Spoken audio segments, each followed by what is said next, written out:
من يهده الله فلا مضل له ومن يضلل فلا هادي له وأشهد أن لا إله إلا الله وحده لا شريك له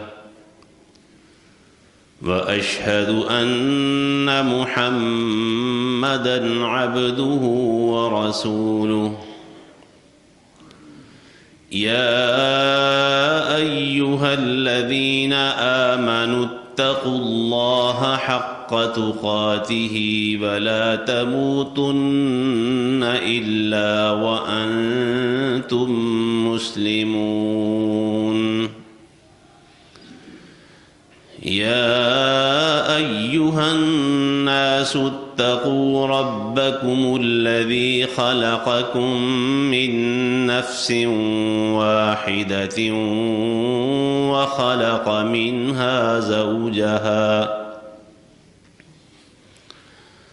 وخلق منها زوجها وبث منهما رجالا كثيرا ونساء واتقوا الله الذي تساءلون به والأرحام إن الله كان عليكم رقيبا يا أيها الذين آمنوا اتقوا الله وقولوا قولا سديدا يصلح لكم أعمالكم ويغفر لكم ذنوبكم ومن يطع الله ورسوله فقد فاز فوزا عظيما اللهم صل على محمد وعلى آل محمد كما صليت على إبراهيم وعلى آل إبراهيم إنك حميد مجيد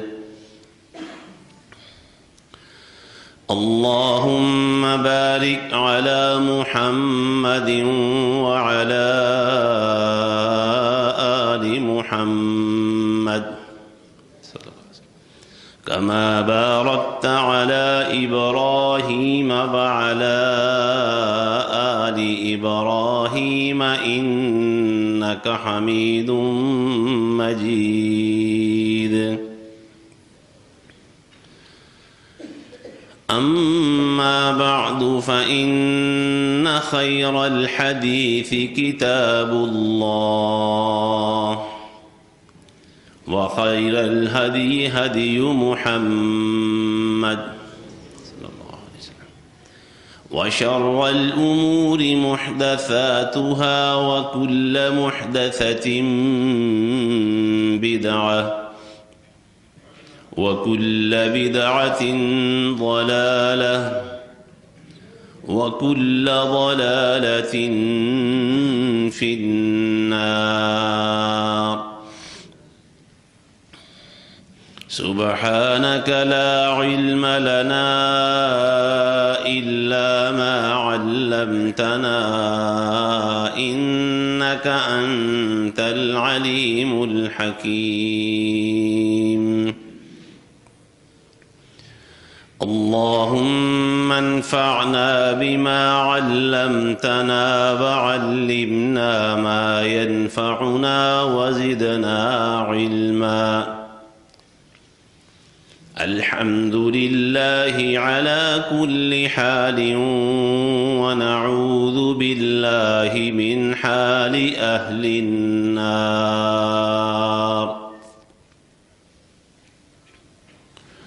رب رب أعوذ بك من همزات الشياطين وأعوذ بك رب أن يحضرون أعوذ بالله السميع العليم وبوجهه الكريم وسلطانه القديم من الشيطان الرجيم ومن يبتغ غير الإسلام دينا فلن يقبل منه وهو في الآخرة من الخاسرين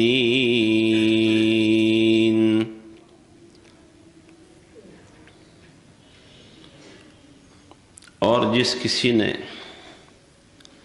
اسلام کے سوا کوئی اور طریقہ بندگی، کوئی اور دین اختیار کیا، تلاش کیا، تو وہ اس سے ہرگز قبول نہیں ہوگا اور وہ آخرت میں خسارہ پانے والوں میں سے ہوگا۔ اللہ تعالیٰ نے آخرت میں کامیابی کا ایک نسخہ اور ایک فارمولہ تجویز کیا ہے، اور وہ ہے صرف اور صرف اسلام کی پیروی۔ جو شخص اللہ تعالیٰ کے چنے ہوئے دین، رضیت لکم الاسلام دینا، اور ان الدین عند اللہ الاسلام، جو اس راستے پر، اسلام کے طریقے پر، اسلام کے منہج پر، اسلام کی شریعت پر، اسلام کے قانون پر عمل کرتے ہوئے زندگی گزار کے اللہ کے پاس پہنچے گا، وہ کامیاب ہے۔ اور جس کسی نے یہ راستہ چھوڑ دیا، کوئی اور راستہ اختیار کر لیا، غیر الاسلام، کوئی بھی راستہ ہو سکتا ہے اسلام کے سوا، کوئی قانون ہو سکتا ہے، کوئی بھی ازم ہو سکتا ہے، کوئی بھی چیز اسلام کو چھوڑ کر جس کسی نے اپنا لی، فرمایا فَلَن يُقْبَلَ مِنْهُ، وہ کسی بھی صورت میں اس سے قبول ہی نہیں ہوگی، وَهُوَ فِي الْآخِرَةِ مِنَ الْخَاسِرِينَ، اور وہ آخرت میں گھاٹا پانے والوں میں سے ہوگا۔ آخرت کا گھاٹا کیا ہے؟ دنیا کے گھاٹے کی طرح نہیں ہے۔ کاروبار میں گھاٹا پڑ جاتا ہے، بڑی دنیا ہے، آج جن کی معیشت کا توتی بولتا ہے، کل وہ بالکل دیوالیہ ہو جاتے ہیں، اور بڑے بڑے مالیاتی اداروں اور محکموں کے وہ نادہندہ ہو جاتے ہیں۔ انسان مر جائے گا، یہاں کے گھاٹوں کا سلسلہ ختم ہو جائے گا۔ قیامت کا گھاٹا یہ ہے کہ انسان اللہ کی جنت سے محروم ہوگا اور جہنم کا ایندھن بن جائے گا۔ تو اس گھاٹے سے بچنے کا واحد راستہ صرف اور صرف اللہ کے دین اسلام کی اتباع اور پیروی ہے۔ ایک ہی راستہ ہے، کوئی دوسرا راستہ نہیں۔ اسلام یہ وہی دین ہے جو اللہ رب العزت نے تقریباً 23 سالوں میں پیارے پیغمبر محمد الرسول اللہ صلی اللہ علیہ وسلم پر آسمان سے جبریل امین علیہ السلام کے ذریعے اتارا ہے، اور اس کو اللہ نے خود قرآن میں واضح کیا کہ اللہ نے اپنے حبیب، اپنے پیغمبر محمد صلی اللہ علیہ وآلہ وسلم پر کیا اتارا ہے؟ انزل علیک الکتاب والحکمہ، اللہ نے کتاب اتاری ہے اور حکمت اتاری ہے۔ حکمت سے مراد سلف صالحین اس بات پر متفق ہیں کہ پیارے پیغمبر محمد الرسول اللہ صلی اللہ علیہ وآلہ وسلم کی حدیثیں، آپ کی سنن مطہرہ، آپ کی سیرت طیبہ، یہ حکمت ہے۔ اللہ نے کتاب اتاری ہے اور اللہ نے حکمت اتاری ہے۔ پورا دین اللہ کا، پورا اسلام، وہ یا قرآن مجید کے اندر ہے یا رسول اللہ صلی اللہ علیہ وآلہ وسلم کی حدیثوں میں۔ کوئی تیسری چیز نہیں ایسی جسے اللہ سبحانہ و تعالی نے اپنے نبی کی بعثت کے بعد، اپنے دین کی تکمیل کے بعد جسے دین اور اسلام قرار دیا ہو۔ دین اسلام جو اللہ کا پسندیدہ دین ہے، وہ پیارے پیغمبر محمد الرسول اللہ صلی اللہ علیہ وآلہ وسلم پر مکمل ہو گیا۔ جب وہ مکمل ہو گیا اور اللہ نے اسے سر بمہر کر دیا، سیل لگا دی، تو اب اس کے بعد کوئی چیز بھی اس دین میں نہ داخل کی جا سکتی ہے اور نہ اس دین میں سے نکالی جا سکتی ہے۔ اللہ کے پاک پیغمبر محمد الرسول اللہ صلی اللہ علیہ وسلم نے امانت و دیانت کے سارے پیمانے اور معیار اعلیٰ درجے پر قائم رکھتے ہوئے اللہ کا مکمل دین اللہ کی مخلوق کی طرف، اپنی امت کی طرف پہنچا دیا ہے۔ تو آپ کی شریعت، آپ کا قانون، آپ کا دین اب قیامت تک کے لیے دین ہے، سارے انسانوں کے لیے دین ہے، ساری امتوں کے لیے دین ہے۔ کوئی شخص بھی اب اللہ کے پاس اس دین کو چھوڑ کر کوئی اور قانون پر عمل کرتے ہوئے پہنچے گا، کسی اور راستے پر عمل کرتا ہوا پہنچے گا، تو اللہ اس کا کوئی عمل بھی قبول نہیں کرے گا۔ اللہ کے ہاں اب وہی عمل قبول ہے، اللہ رب العزت کے ہاں انسان کی وہی کوشش قبول ہے جو کوشش اسلام کے مطابق ہوگی، جو کوشش پیارے پیغمبر محمد الرسول اللہ صلی اللہ علیہ وآلہ وسلم کے طریقے کے مطابق ہوگی۔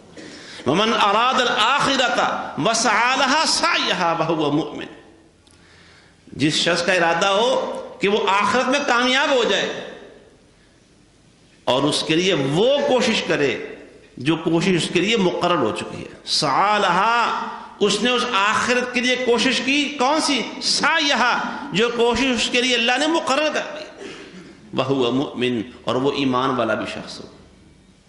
گویا کہ آخرت میں کامیابی کے لیے وہی کوشش قابل قبول ہوگی جو کوشش اللہ نے متعین کر دی ہے، جو طریقہ پیارے پیغمبر محمد الرسول اللہ صلی اللہ علیہ وسلم نے بیان کر دیا، واضح کر دیا، اور جس پر عمل کرتے کرتے آپ دنیا سے تشریف لے گئے۔ تو آپ کی بعثت سے لے کر قیامت تک، اور یہ بھی نقطہ ہمیں ہر وقت ذہن نشین رکھنا چاہیے کہ نبی علیہ الصلوۃ والسلام کی بعثت، آپ کی نبوت اور رسالت کا فرق پہلے نبیوں کی نبوت اور رسالت کے مقابلے میں جو آپ نے خود بیان فرمایا۔ صحیح بخاری کی ایک حدیث ہے جس میں آپ نے فرمایا کہ اللہ رب العزت نے مجھے 5 چیزیں دی ہیں جو مجھ سے پہلے کسی نبی کو نہیں ملی۔ ان میں سے ایک چیز یہی ہے کہ پہلے ہر نبی ایک خاص علاقے کی طرف آتا تھا، ایک خاص قوم کی طرف آتا تھا، ایک خاص مدت اور زمانے تک کے لیے آتا تھا، لیکن مجھے اللہ رب العزت نے قیامت تک کے لیے کافۃ للناس، تمام انسانوں کی طرف نبی بنا کر بھیجا ہے۔ آپ کی امت، اور اسے کہتے ہیں نبی علیہ الصلوۃ والسلام کی امت، جن کی طرف آپ مبعوث ہوئے، اسے نبی امت دعوت کہتے ہیں، جن تک آپ نے دعوت پہنچائی۔ آپ کی بعثت کے بعد اب قیامت تک جتنے لوگ بھی دنیا میں پیدا ہوں گے، ان کے لیے آخرت میں کامیابی اور نجات کا صرف ایک ہی راستہ ہے کہ وہ محمد رسول اللہ صلی اللہ علیہ وسلم پر ایمان لائیں۔ کوئی راستہ ہے ہی نہیں۔ آپ کو یہاں وہ حدیث بھی یاد کرواؤں جس سے آپ ماشاءاللہ پہلے بخوبی واقف ہیں کہ حضرت عمر رضی اللہ تعالی عنہ جب تورات کے اوراق پڑھ رہے تھے بڑی خوشی کے ساتھ، اور رسول اللہ صلی اللہ علیہ وسلم کو یہ چیز بڑی سخت ناگوار گزر رہی تھی۔ حضرت عمر رضی اللہ عنہ کو جب سیدنا ابو بکر رضی اللہ عنہ نے توجہ دلائی اور انہوں نے پڑھنا بند کر دیا اور کہنے لگ گئے کہ میں اللہ کے رب ہونے پہ راضی ہوں، اسلام کے دین ہونے پہ راضی ہو گیا ہوں، محمد صلی اللہ علیہ وسلم کے رسول ہونے کو میں نے قبول کر لیا ہے، یہ کہتے رہے حتیٰ کہ رسول اللہ صلی اللہ علیہ وسلم کا غصہ تھم گیا۔ پھر آپ نے یہ بات فرمائی تھی کہ اے عمر، تم یہ تورات پڑھ رہے ہو، اگر تورات والے نبی موسیٰ علیہ السلام بھی آج زندہ ہوتے ان کے لیے کامیابی اور نجات کا صرف یہی راستہ تھا کہ وہ میری اتباع کرتے.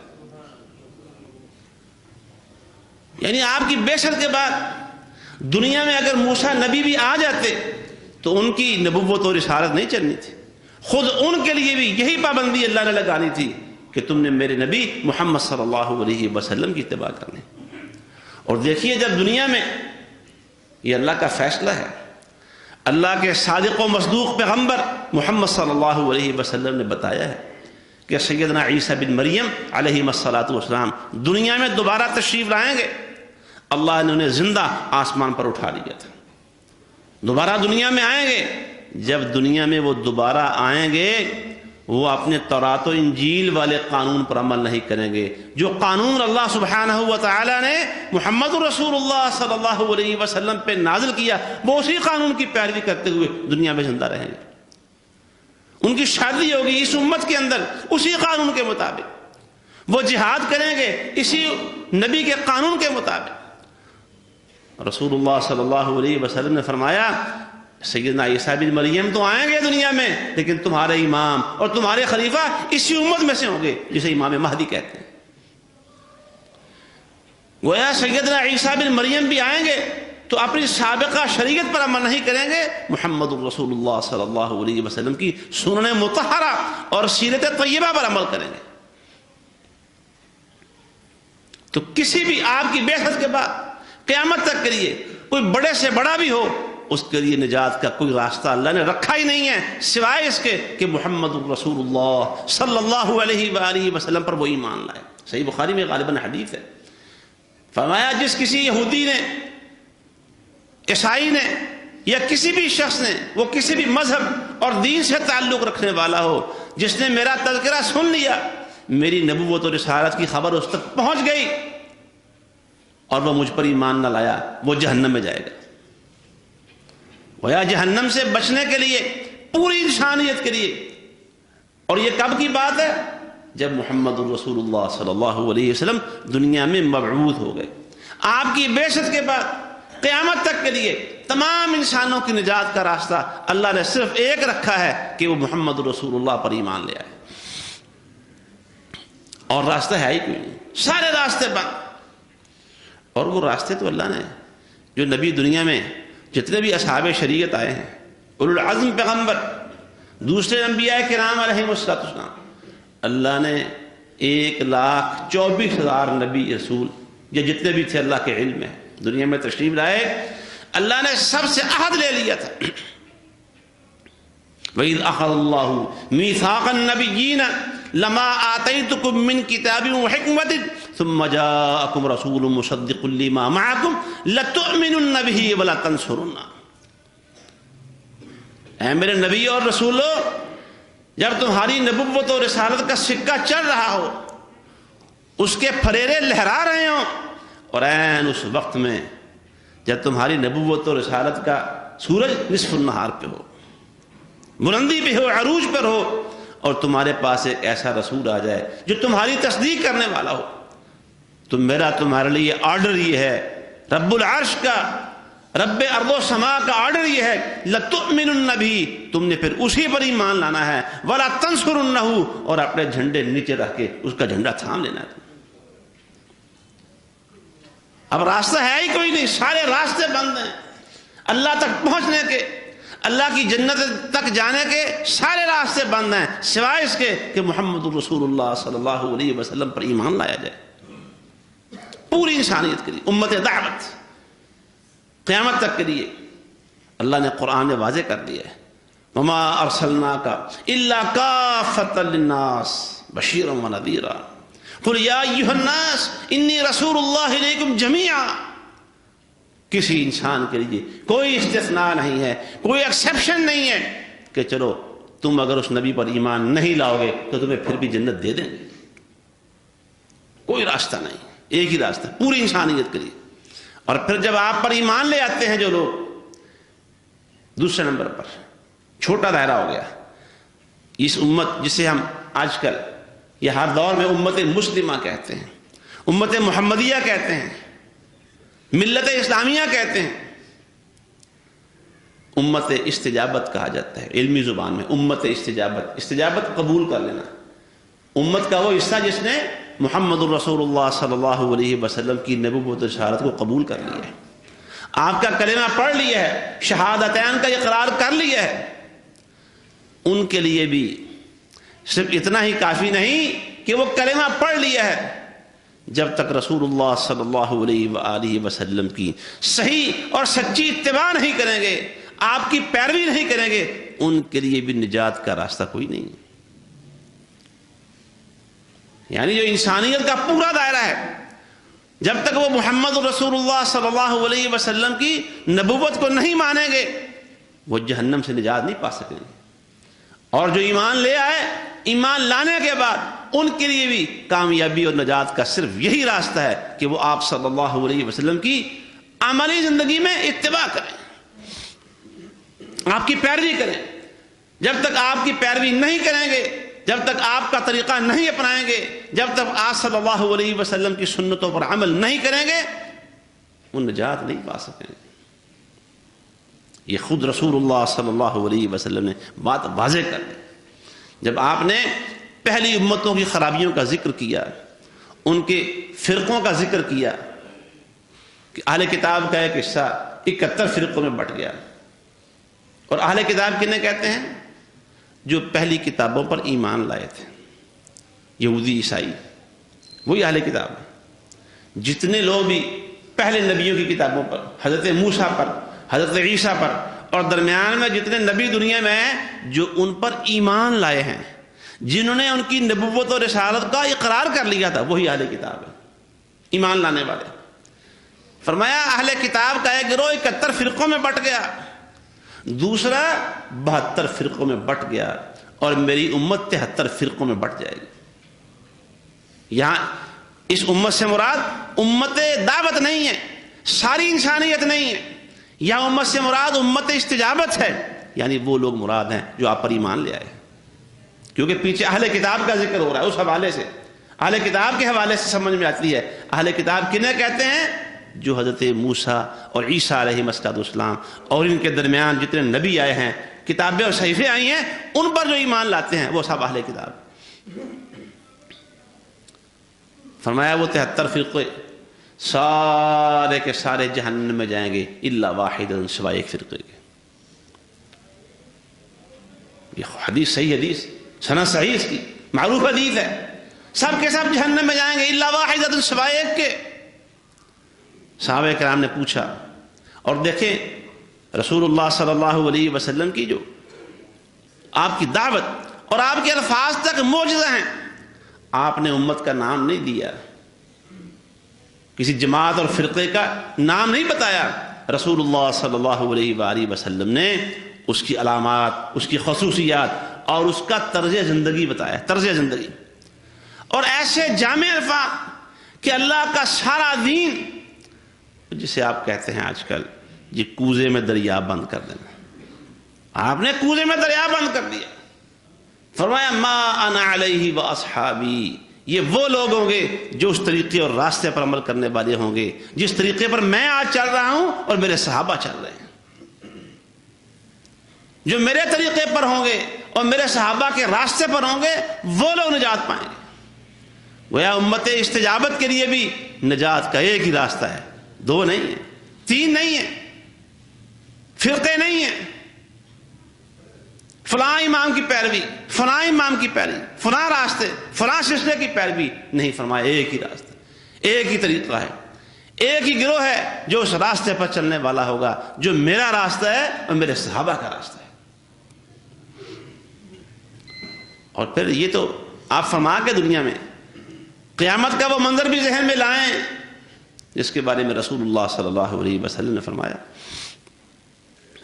یعنی یہ نقطہ جو سمجھنے والا یہاں فکر مندی والی بات یہ ہے کہ کلمہ پڑھنے کے باوجود، توحید و رسالت کے اقرار کے باوجود، کسی بھی شخص کا، کسی بھی فرقے کا، کسی بھی جماعت کا جہنم میں چلے جانا بظاہر بات سمجھ میں آتی نہیں ہے.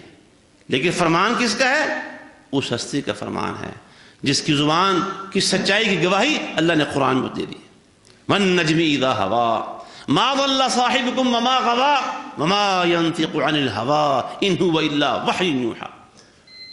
اس پیغمبر صلی اللہ علیہ وسلم کے لب جب بھی جنبش کرتے ہیں اللہ کی وحی کے ساتھ جنبش کرتے ہیں.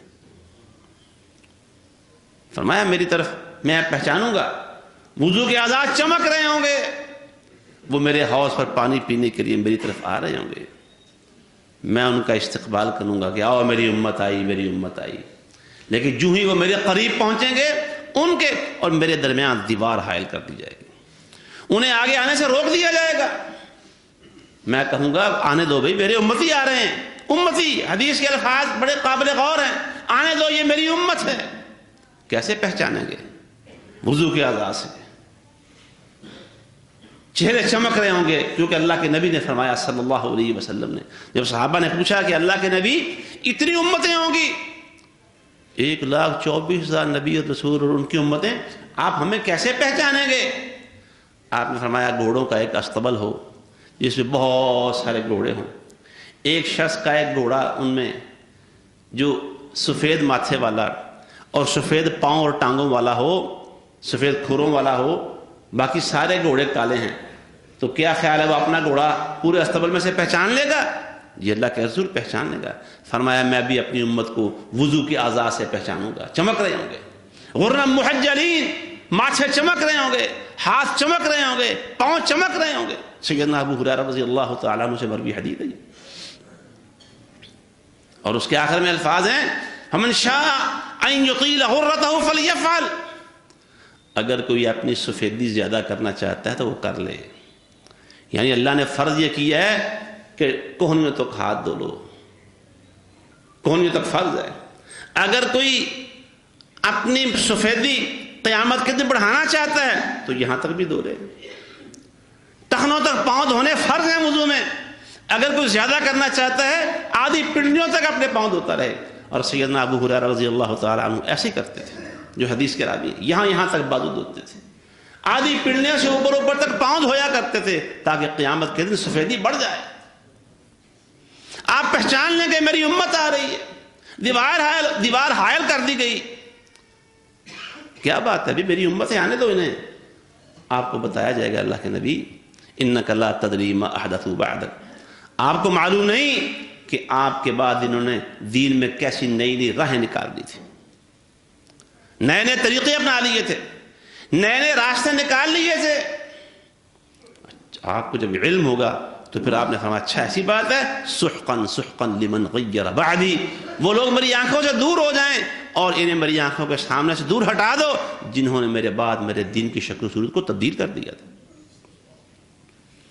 گویا رسول اللہ صلی اللہ علیہ وسلم پر ایمان لانے والے لوگوں کے لیے بھی راہیں کھلی نہیں ہیں کہ جون سے مرضی راستے پر چل نکلیں، جو خواہش میں ہے کر گزریں، جو من کو بھائے اسے اپنا لیں. نہیں، ایمان لانے کے بعد بھی لمیٹیشنز ہیں، حد بندی ہے. اللہ نے بند کر دیا، ایک ہی راستہ ہے اللہ تک پہنچنے کا، اللہ کی جنت تک جانے کا، اور وہ راستہ محمد الرسول اللہ صلی اللہ علیہ وسلم کی اتباع کا، آپ کے طریقوں پر عمل کرنے کا، آپ کی سنت و سیرت کو اپنانے والا راستہ ہے. حضرات اس لیے یہ بات محض میں اس لیے نہیں عرض کر رہا کہ ہم کسی نہ کسی فرقے کو پکڑیں اور اسے لتاڑنا شروع کر دیں کہ تم تو فلاں راستے اور فلاں راستے پر چلتے ہو.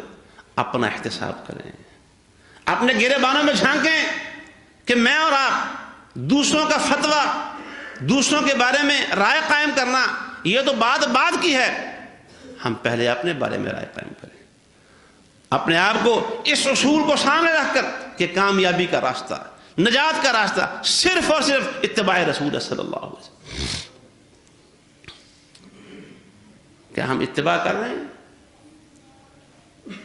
کیا ہم نے اپنی زندگی کا جو مجموعی ایک ڈھانچہ ہے، جو زندگی کی مجموعی شکل و صورت ہے، کیا اس میں اتباع رسول کا رنگ غالب ہے؟ ذرا اپنی گفتار کو چیک کریں، اپنے معاملات کو چیک کریں جو خرید و فروخت کے لینے دینے کے معاملات ہیں. خاندانوں کے ساتھ اپنے تعلقات کا جائزہ لیں، اپنے ہمسایوں کے ساتھ اپنی قربت کو دیکھیں، جانچیں اور پڑتال کریں اس کی.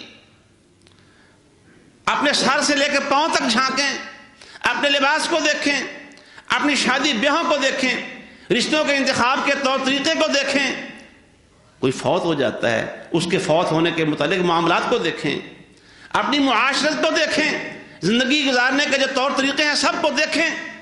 کیا وہ اتباع رسول کا نقشہ اس کے اوپر لازم صادق آتا ہے؟ فتوے دینا بڑا آسان ہے، بڑا آسان ہے. جو فلاں فرقہ جی اس نے یہ بدعت نکال لی، اور فلاں نے یہ بدعت نکال لی، فلاں نے یہ کام نکال لیا، یہ بڑا آسان ہے. لیکن اپنے آپ کو احتساب کے کٹہرے میں کھڑا کر کے خود اپنا جائزہ لینا یہ سب سے مشکل کام ہے. اور اللہ کے پاک پیغمبر صلی اللہ علیہ وآلہ وسلم نے ہمیں یہی فرمایا ہے، اور اپنے آپ کو چیک کرنے میں، اپنا احتساب کرنے میں اتنے مگن ہو جاؤ کہ تمہیں کسی کو دیکھنے کا موقع نہ ملے. نجات کا ایک ہی راستہ ہے، کامیابی کا بس ایک ہی راستہ ہے. آپ اپنی پوری زندگی کو، اپنے ظاہر اور باطن کو، اپنے سراپے اور وجود کو، اپنے گھر کے نظام کو، طور طریقوں کو، معاشرت کو رسول اللہ صلی اللہ علیہ وسلم کی محبت کے رنگ میں رنگ دیں. یہ ایک ہی راستہ ہے. اللہ نے قرآن میں جو فرمایا ہے، اسلام کے سوا کوئی اور چیز لے کے آؤ گے اللہ کے ہاں قبول نہیں ہوگی، اور وہ اسلام صرف اور صرف اتباع رسول کا نام ہے، کسی دوسری چیز کا نام نہیں. اس لیے حضرات ذرا اپنی اصلاح کریں. کب اصلاح کریں گے؟ کب موقع ملے گا؟ اللہ نے صرف ایک ہی چانس رکھا ہوا ہے امتحان کا، یہ پوری زندگی. خلق الموت والحیاۃ لیبلوکم ایکم احسن عملا انا جعلنا ما علی الارض زینۃ لها لنبلوہم ایہم احسن عملا. یہ جو زندگی اللہ نے ہمیں دی ہے، یہ زندگی اور زندگی گزارنے کا جتنا ساز و سامان پوری زمین پر اللہ نے بکھیر دیا ہے، اللہ نے فرمایا یہ ہم نے اس لیے دیا ہے تاکہ ہم دیکھیں کس کے اعمال زیادہ اچھے ہیں. فمن کان یرجو لقاء ربہ فلیعمل عملا صالحا. جس کو یہ یقین ہے کہ اس نے ایک دن اللہ کے سامنے کھڑے ہونا ہے اور اپنے کام ٹھیک کر لے. یہی ایک موقع ہے. حضرات آئیے، خواہشات کو چھوڑیں، فرقوں کو چھوڑیں، جماعتوں کو چھوڑیں، خاندانوں کو چھوڑیں، ان کے طور طریقے کو چھوڑیں، اللہ کے رسول صلی اللہ علیہ وسلم کے طریقے پر عمل کریں. زندگی کے سارے رنگ اتار دیں، اپنے اوپر محبت رسول کا رنگ چڑھائیں. چلتے پھرتے، گھومتے پھرتے، سوتے جاگتے، آتے جاتے، غمیوں میں، خوشیوں میں، شادی بیاہوں میں، مردوں پر ہماری صورت سے، ہماری گفتار سے، ہمارے کردار سے ایک ہی پیغام لوگوں کو مل رہا ہو، اور وہ پیغام ہے اتباع رسول اور محبت رسول صلی اللہ علیہ وسلم. صبغۃ اللہ، یہی اللہ کا رنگ ہے. ومن احسن من اللہ صبغہ، اللہ کے رنگ سے زیادہ پیارا رنگ کوئی ہو سکتا ہی نہیں. کیسی عجیب بات ہے کہ ایک طرف انسان کے پاس سونے کے ڈھیر ہوں، سونے کی کانیں ہوں، اور دوسری طرف سے اسے چمکتا ہوا پیتل نظر آئے، وہ سونا چھوڑ کے پیتل کی طرف بھاگ جائے. اس سے بڑا پاگل شخص کوئی ہو سکتا ہے؟ اور سونے سے زیادہ قیمتی اللہ کا قرآن ہے، سارے جہانوں کے خزانوں سے زیادہ اللہ کے نبی صلی اللہ علیہ وسلم کی حدیث ہے. لیکن ہمیں اس پر عمل کرنے سے ہمیں شرمندگی ہوتی ہے، ہمیں شرم آتی ہے. بہت سارے کام ایسے ہیں لوگ شرم محسوس کرتے ہیں، یار یہ کام کر لیا. میں رات ہی اپنے دوستوں کے ایک ہماری میٹنگ تھی، اجلاس اس میں بات کر رہا تھا، اور کتنے بھائی ایسے محسوس ہوتا ہے جب ہم کہتے ہیں، صرف ایک مثال دیتا ہوں اور وہ ساری باتوں پر آپ منطبق کر لیں. کھانا کھانے کے بعد کئی لوگوں کو میں نے محسوس کیا برتن انگلی سے صاف کرتے ہوئے شرم محسوس کرتے ہیں، شرم آتی ہے. اللہ کے رسول صلی اللہ علیہ وسلم رات کو جب سوتے تھے، سید عائشہ رضی اللہ عنہا فرماتی ہیں بستر پر بیٹھتے تھے، اپنے ہاتھ جوڑ کے دونوں سامنے ہتھیلیاں ملا کے پھر آپ آخری تینوں قل پڑھتے تھے، قل اعوذ برب الفلق، قل اعوذ برب الناس، قل هو اللہ احد، قل اعوذ برب الفلق، قل اعوذ برب الناس. تینوں صورتیں پڑھتے تھے، ہاتھوں پہ پھونک مارتے، پھر اپنے آپ کو دم کرتے تھے 3 دفعہ. کئی لوگ ایسے ہیں اکیلے ہوں تو کر لیتے ہیں، کچھ سامنے ہو نہیں کرتے، شرم آتی ہے. اور تمہیں اللہ کے نبی صلی اللہ علیہ وسلم کی سنت پر عمل کرتے ہوئے شرم آتی ہے، اور اللہ کے نبی کی مخالفت کرتے ہوئے کوئی شرم محسوس نہیں ہوتی. اتباع سنت میں شرمندگی محسوس ہوتی ہے. غور کر لیں کتنے کام ایسے ہیں کام کرتے ہوئے شرم آتی ہے، اور جب اللہ کے نبی کے طریقے کی مخالفت کرتے ہیں کوئی شرم محسوس نہیں ہوتی. داڑھی مڑانے میں کوئی شرم محسوس نہیں ہوتی. اپنا تہمت شلوار پینٹ وغیرہ ٹخنوں کے نیچے رکھنے سے کوئی شرم محسوس نہیں ہوتی. حالانکہ یہ معمولی سی بات ہے، چھوٹی سی. یہ شلوار، یہ تہمت، یہ پتلون، یہ چادر، یہ پینٹ، یہ ٹخنوں سے نیچے رکھو گے، رسول اللہ صلی اللہ علیہ وسلم نے فرمایا یہ ٹخنوں کو جہنم کی آگ میں جلانے کا باعث ہے، کوئی شرم محسوس نہیں ہوتی۔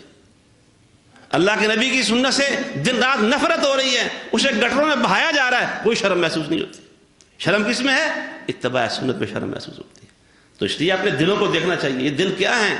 اے اللہ ہمارے دلوں کی اصلاح کر دے، ہمارے دلوں کو اتباع رسول اور محبت رسول کے لیے نرم کر دے۔